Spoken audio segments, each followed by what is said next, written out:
Hello everyone and welcome to another video here on the Cycling Day Extra channel if you're listening on the podcast. And today, Patrick and myself, we're going to be talking about one of our favorite topics, which is Ineos Grenadiers. And we're going to look what's been happening in the last few years in terms of their transfer policies and who we think is the person, the rider, to maybe get them out of this bit of a rut, but they are in somewhat of a rebuild. But anyways, Patrick, we might as well start with no Tour de France since 2019 with Egan Bernal winning there.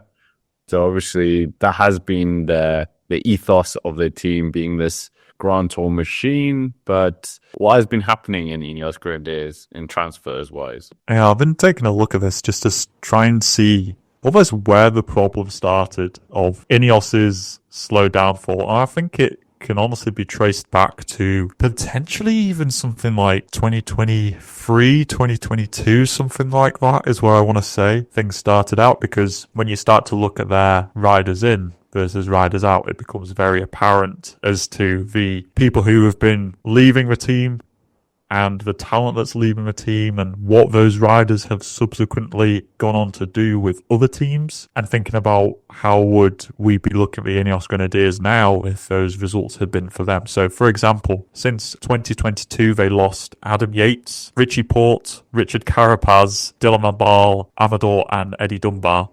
When you take into account that Van Baarle had won Roubaix, Carapaz has won a Tour de France stage and polka dots. Adam Yates has done incredible things as well. Dunbar won 2 Vuelta stages last year. They lost Danny Martinez the year after that in 2023, alongside Sivakov, Theo Gegenhardt, Platt, Ben Tullett, and replaced them with a Rensman is a good rider to be bringing in. Connor Swift, Josh Tarling, to be fair, Tarling's been good. Leo Hayter, who has, he's left the sport now, and Michael Leonard, they brought in based on numbers and he hasn't lived up to expectations. And to kind of cut a long story short, also Pidcock, Ethan Hayter, Jonathan Narvaez have all left the team. And it's also been announced that Geraint Thomas is leaving the team, he's retiring at the end of 2025. And the riders who are bringing in the last few years have been, Leo Hayter, Michael Leonard, Theodore Storm, Artem Schmidt, Andrew August, Langolotti, Lucas Hamilton, Bob Jungels. In comparison to the names which I mentioned earlier of people who have left, who have gone on to do some pretty incredible things in the sport, it's pretty easy to see how Ineos have lost such great talent, and that's why the results just aren't there anymore. So that is why we're here, to try and think about who's going to be a potential saviour for them. I think the Adam Yates one is so bad because he was such a good rider. British, the whole point was that it was going to be the team to get the first ever British rider. They did that, obviously, but Adam Yates, such a caliber of a rider, really good on a 1 week stage race, up there in the Grand Tour, as we saw, even with them. Okay, not as prolific as he was with UAE Team Emirates, where obviously he went on to finish on the podium in the Tour de France in 2023, and well, according to our predictions video, he's going to win the Giro this year. And I think the one that just rubbed a bit of salt in the wound for Ineos Grenadiers was that Danny Martinez, as you said, left the team. And literally the first Giro, he beats them to second place without a team.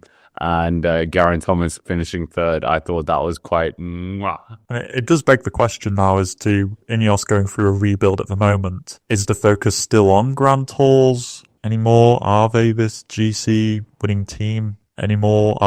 Should they switch focus to try and become something else? Should they try and be a classic squad, or should they try and implement more sprinting into the team? Geraint Thomas even admitted the other day, with the rumours obviously circulating around Caleb Ewan, that Ineos Grenadiers don't have a sprinter, and it's a very glaring omission from their squad. Is that when Viviani first joined, he was pretty competitive, but kind of dropped off, and they don't really have an all-out sprinter, and whether that might be something they should consider, or are they now looking completely towards the talent of the future? They just have to sacrifice the next 3 years in the hopes of developing talent which can be competitive. Who knows? I thought that was what the last 3 years were about. They were kind of hopefully sacrificed in the way of Pidcock rising up to be this GC rider. I mean, he did win Amstel Gold, Strade Bianche, as we know, but it wasn't quite what they were hoping for. They were touting him as the next British Tour de France winner. That's been mentioned several times, but it just didn't happen. Yeah, it just did not happen. And like you say, they sacrificed the last few years in order to try and develop this youth talent, which just hasn't come through. It hasn't paid dividends, and now they're really kind of stuck because, as everyone has been pointing out, with Guy and Thomas leaving, what this team is almost a bit rudderless. And without that new talent coming in to try and lead the way, yes, I've got like Carlos Rodriguez in here still, but the team is lacking that core that it's really had for the last 10 years or so. And the team's almost just kind of treading water at the moment, and it really needs a bit more direction, I think, into reshaping themselves and refiguring the team around a new objective that maybe it isn't Grand Tours, because at the end of the day, those have been swept up by the biggest names in the sport, be it Pogacar or Vingegaard. And I know they tried to get Evenepoel, and maybe that's still going to be an option for them. But I think for, maybe today, maybe we'll just kind of miss Remco and just think about who else could be an option for them to try and sign. I really do think that it is, I think we've said this before, but Egan Bernal crashing in 2022 kind of shifted, like that was the face of the team. And since then, it's kind of, they've really been lacking a lot. And Carlos Rodriguez, obviously a great talent, but just couldn't fill the shoes of Egan Bernal, or hasn't yet, maybe. But yeah, I mean, okay, we'll go to that as well. Who you think they should sign in order to get themselves out of this rut or rebuild stage or whatever? Definitely the 2024-25 transfers didn't it didn't tilt it in the way of better riders coming in than talent leaving. And okay, Patrick, we might as well. Tadej Pogacar, that's obviously the first one, because the world champion, Tour de France, they wanted Tour de France, Giro d'Italia and all that, but he has the 200 million euro price tag to get out of his contract, and I don't think Jim Radcliffe is gonna be coughing that amount of money up for a cyclist, even though it's the cyclist. If anybody's going to try and get a rider to try and save a team, it's going to be Pogacar. But at the end of the day, I just think it's an unrealistic move. It's just probably not going to happen. I give it such a small percentage chance of happening. I give it 0. Yeah, literally, it's so small, the chances of him moving to the Ineos Grenadiers. Speaking of Slovenians, Roglic is out of contract at the end of 2025, and I think this would be a bad move for the Ineos Grenadiers to make. People might be screaming in the comments like, oh, this guy's like a Grand Tour winner, and yes, you are absolutely correct in saying that, but Roglic is also 35 years old, and I think that as a team rebuilding, it's important to keep an eye on the future, and Roglic, I don't think is as world-beating as he used to be. I don't think that Vuelta even last year was particularly convincing that he's at that much better a level than, say, those kind of second tier GC favourites. I feel like Roglic is kind of slipping between that kind of S tier to kind of A tier, and I just don't think Roglic is the kind of security that the team really needs. So people will probably find me about that in the comment section, and I feel like Ineos will think about trying to sign Roglic, but I think that's a mistake. I don't think they should do that. Yeah. What do you make of that opinion?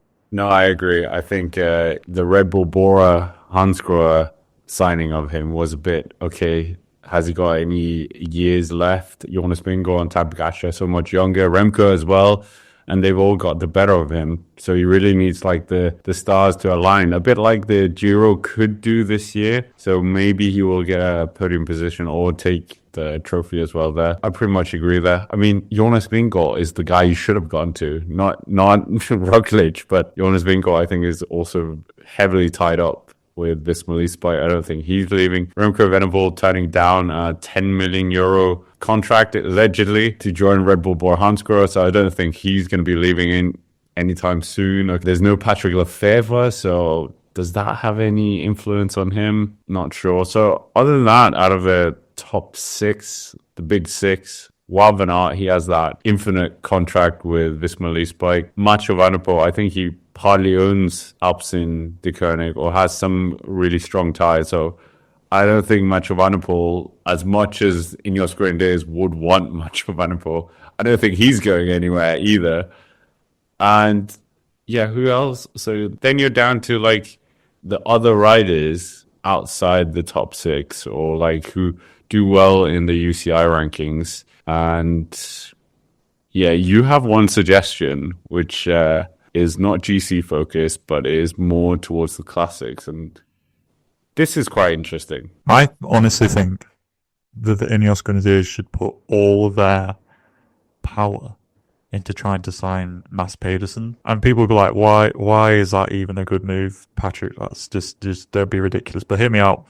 Pedersen isn't getting a Tour de France slot this year because of a certain Jonathan Milan, who is probably going to be the big name in their team now, Lidl Trek. Pedersen must surely realise this. It's only a matter of time before Milan's also going for like the Cobble Classics and stuff. It's a team with a lot of talent in there, and I'd be going to Pedersen saying, listen, we can give you a Tour de France slot, we can give you a good classic squad, because at the end of the day, Ineos, yeah, they've got a great kind of core classic squad with like you got Ben Turner, you've got Josh Tarling, you've got the two Swifts in there, you got Sheffield as well, Ganna, but it lacks that person to really focus everything around. At the end of the day, Mads Pedersen is one of the only people who has beaten Mathieu van der Poel in a one-on-one, Gent Wevelgem. Like, not a lot of people can say, it's just Danish, it's just Danes. That's all, it's his kryptonite. But my point is, Pedersen is a winner, and he is very close to being in that kind of top tier